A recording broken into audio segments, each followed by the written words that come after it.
एक साहूकार और एक साहूकारनी थे। वह धर्म पुण्य को नहीं मानते थे। इसके कारण उनके यहाँ कोई बच्चा नहीं था। एक दिन साहूकारनी पड़ोसी के घर गई। उस दिन सकट चौथ का व्रत था। वह पड़ोसन सकट चौथ की पूजा करने के लिए कहानी सुना रही थी। साहूकारनी ने पूछा पड़ोसन से कि तुम ये क्या कर रही हो। तो भी पड़ोसन बोली कि आज चौथ का व्रत है, इसलिए कहानी सुना रही हूँ। तब साहूकारनी बोली कि चौथ के व्रत करने से क्या होता है। तब पड़ोसन बोली, इसे करने से अन्न धन सुहाग और पुत्र सब मिलता है। साहूकारनी ने कहा, यदि मेरा गर्भ रह जाए तो मैं सवा सिर तिलकुट करूंगी और चौथ का व्रत भी रखूंगी। श्री गणेश जी की कृपा से साहूकारनी को गर्भ रह गया तो वह बोली कि मेरा लड़का हो जाए तो मैं 2.5 सिर तिलकुट करूंगी। कुछ दिन बाद उसका लड़का हो गया तो वह बोली, हे चौथ भगवान, मेरे बेटे का विवाह हो जाएगा तो मैं 5.25 शेर का तिलकुट करूंगी।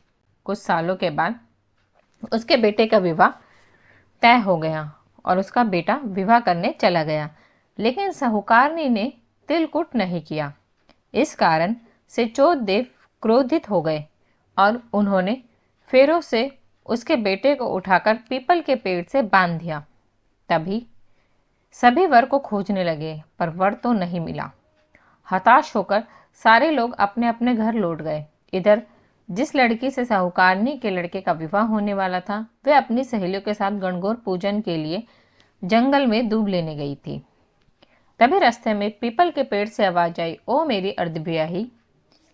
ये बात सुनकर जब लड़की घर आई तो उसके बाद वह धीरे धीरे सूख कर कांटा होने लगी। एक दिन लड़की की माँ ने कहा, मैं तुम्हें अच्छा खिलाती हूँ, अच्छा पहनाती हूँ, फिर भी तुम सूखती जा रही हो, ऐसा क्यों। तब लड़की अपनी माँ से बोली कि माँ, जब मैं दूब लेने जंगल जाती हूँ तो पीपल के पेड़ से एक आदमी बोलता है कि ओ मेरी अर्धब्याही। उसने मेहंदी लगा रखी है और सेहरा भी बांध रखा है। और तब उसकी माँ ने पीपल के पेड़ के पास जाकर देखा तो ये तो उसका जमाई ही है। तब उसकी माँ ने जमाई से कहा, यहाँ क्यों बैठे हो, मेरी बेटी तो अर्धब्याही कर दी, अब क्या लोगे। साहूकारनी का बेटा बोला, मेरी माँ ने चौथ का तिलकुट बोला था लेकिन नहीं किया, इसलिए चौथ माथा ने नाराज होकर मुझे यहाँ बैठा दिया है। यह सुनकर उस लड़की की माँ साहूकारनी के घर गई और उससे पूछा कि तुमने सकट चौथ का कुछ बोला है क्या। तब साहूकारनी बोली, तिलकुट बोला था। उसके बाद साहूकारनी बोली कि मेरा बेटा घर आ जाए तो मैं 2.5 मन का तिलकुट करूंगी। इससे श्री गणेश जी भगवान प्रसन्न हो गए और उसके बेटे को फेरों में लाकर बिठा दिया।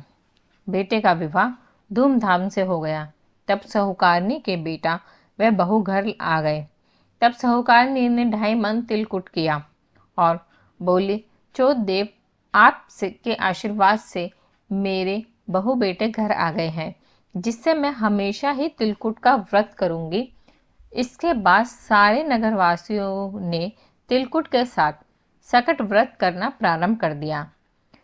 जिस तरह साहूकारनी के बेटे को बहू से मिलवाया है, वैसे ही हम सबको भी मिलवाना। इस कथा को कहने और सुनने वालों का सबका ही भला करना।